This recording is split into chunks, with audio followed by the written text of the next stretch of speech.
كنتش اعرف ان انا ضعيف كده خالص. انا كنت فاكراك اجمد من كده. انا كنت فاكر نفسي اجمل من كده. انا بس رجعت 12 سنة لورا، يوم ما كنا في المستشفى وقت ماما. كنت انا ومراد وعلي مبسوطين قوي، واحنا رايحين في العربية بابا قال لنا يا ولاد احنا هنروح المستشفى 5 وهنرجع 6. فاكر اليوم ده اتخانقت معايا عشان جبت عصير جوافة من الكانتين.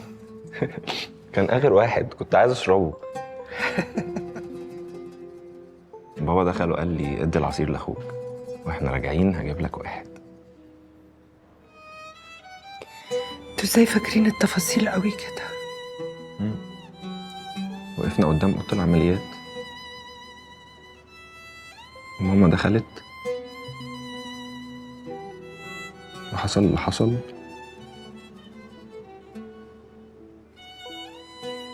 ممرضات في كل حته رايحين جايين، الناس كلها حوالينا بتتحرك ومحدش فاهم حاجه واحنا نفسنا مش فاهمين اي حاجه. قعدنا نسأل بابا ساعتها وما ردش علينا. فجأة بابا أخدنا ودانا عند الجيران، واحنا في الطريق قلت له بابا احنا نقصنا ما زدناش.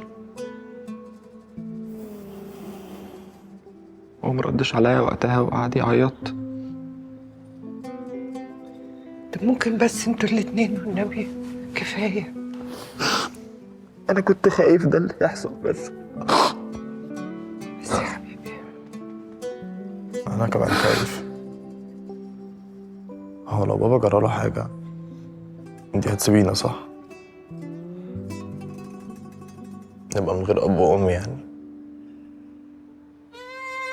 ما خلاص مش هيبقى في أي حاجة تربطك بينا تاني. اوعى تقول كده، سامعني؟ انتوا ولادي اللي انا ما خلفتهمش. انا بحبكوا حب يا ولاد حسن ما يتوصفش. وأنا متأكد إنك بتحبي بابا. ماليش غيره. لا طبعا ما تسكتيش، انت لازم تاخدي حقك. على فكرة رئيسة التحرير عندها حق، انت طبعا لازم تقولي لرئيس القناة. شايفة كده؟ طبعا ده من غير كلام. وعلى فكرة انت اللي زي الفل، هو اللي زبالة الزبالة ومحتاج يتفضح، وانا ممكن افضحهولك عادي على فكرة بفيديو. أنا اللي هتفضح مش هو. يا أروى الحاجات ما بقتش كده دلوقتي، انت مش عاملة اي حاجة غلط عشان تخافي. انت عارفة أنا ايه اللي مضايقني؟ إن هو خلاني أشتغل معاه علشان يتسلى، مش عشان أنا شاطرة. انا مش عايزة اسمع الكلام اللهبل ده. انت بتقولي ايه؟ انت شاطرة على فكرة وزي الفل وناجحة واثبتي نفسك لوحدك. مش فارقة بقى نية الحيوان ده كانت ايه. أروى انا مش عايزة اشوفك كده تاني، انت فاهمة؟ انت بجد شاطرة. الهبل ده. طب يلا يلا نقوم نطمن نشوف بابا طلع ولا لسه. عن إذنك. اتفضل يا حبيبي.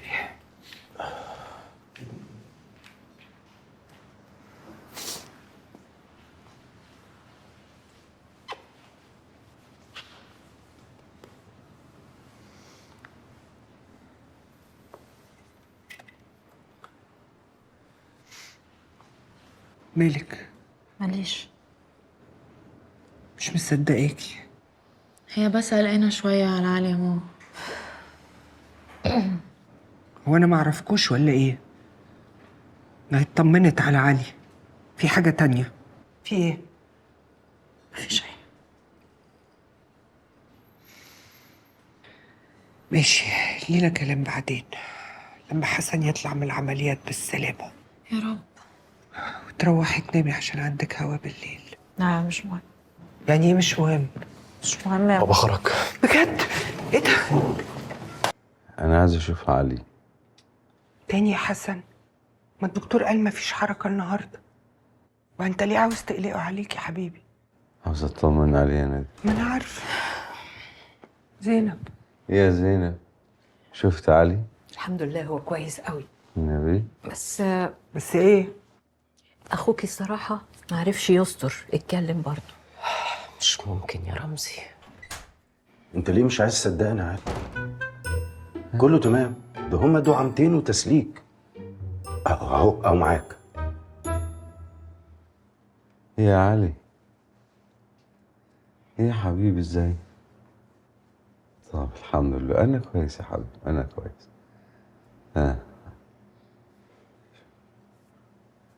محدش قال انه ما يعرفش. هي يعني مش محتاجة ان حد يقول لك. نادية عايزاكي شوية. مش يا حبيبتي اتفضلي.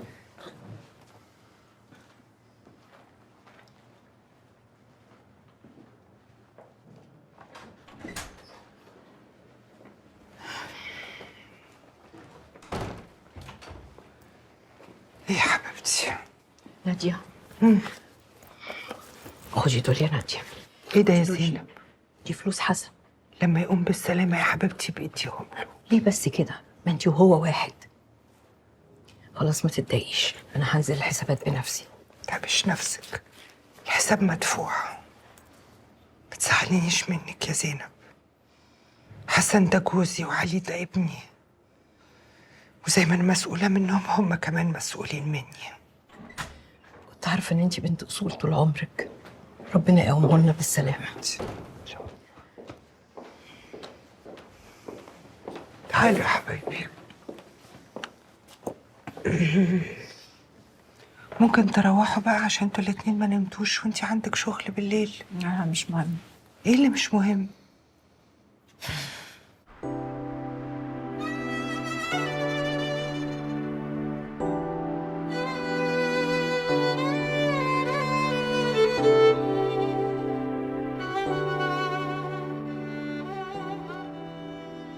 ازاي ده حصل؟ انا ما سمعتش عنه حاجه زي دي قبل كده. انا بعرف الناس كويس. حسام عمره ما كان ليه حاجه شبه كده، سواء كانت مع مذيعه او موظفه جوه القناه. مش جايز يكون الموضوع مختلط عليكي؟ مختلط عليا ازاي يا حضرتك؟ ده اللي حصل، انا مش بكذب. وانا شاهده على كل اللي حصل، وانا قلت لحضرتك ان انا فتحت الباب وشفته وهو ماسكها. انا مش بكدبكم، انا مستغرب. وحضرتك ناوي تعمل ايه؟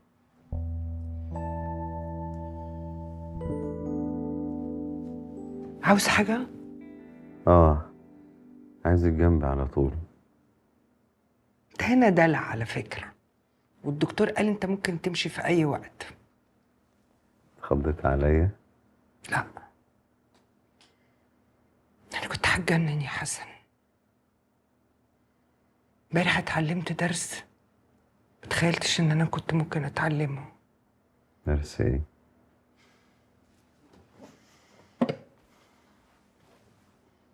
انا كنت فاكرة ان انا مسيطرة على كل حاجة في حياتي،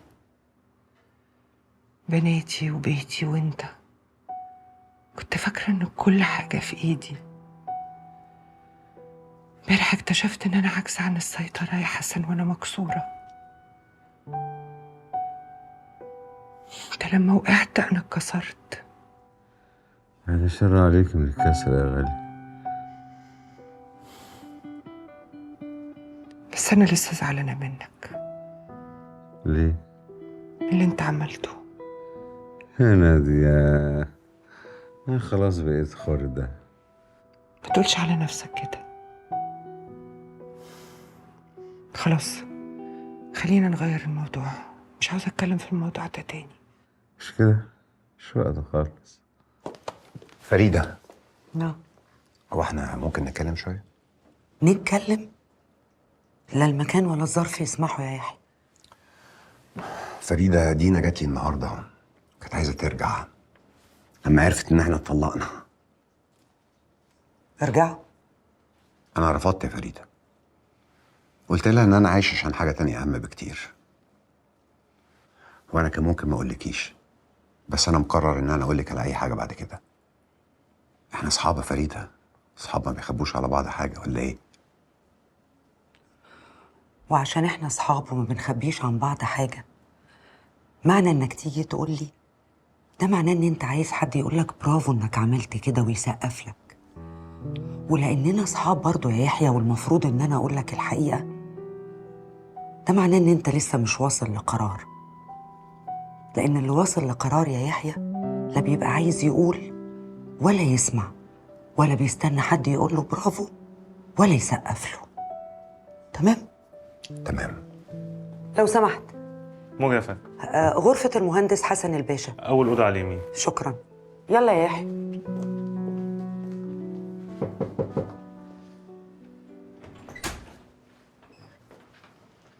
ازيك يا نادية؟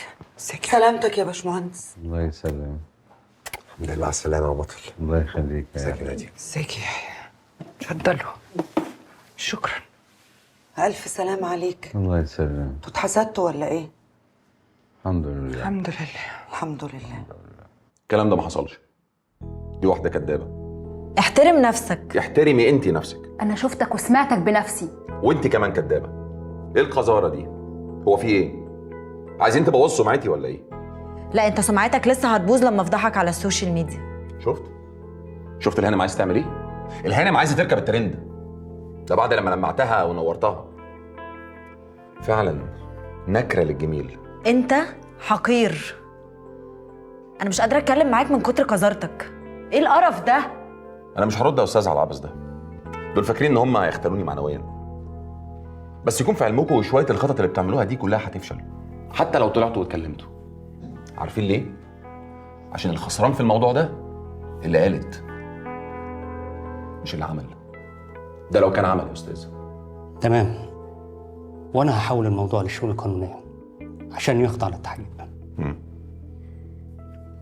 تحولنا انا للشؤون القانونيه. انت واللي شدد لك. طيب وانا مش جاي بكره الهوا. عنك ما جيت.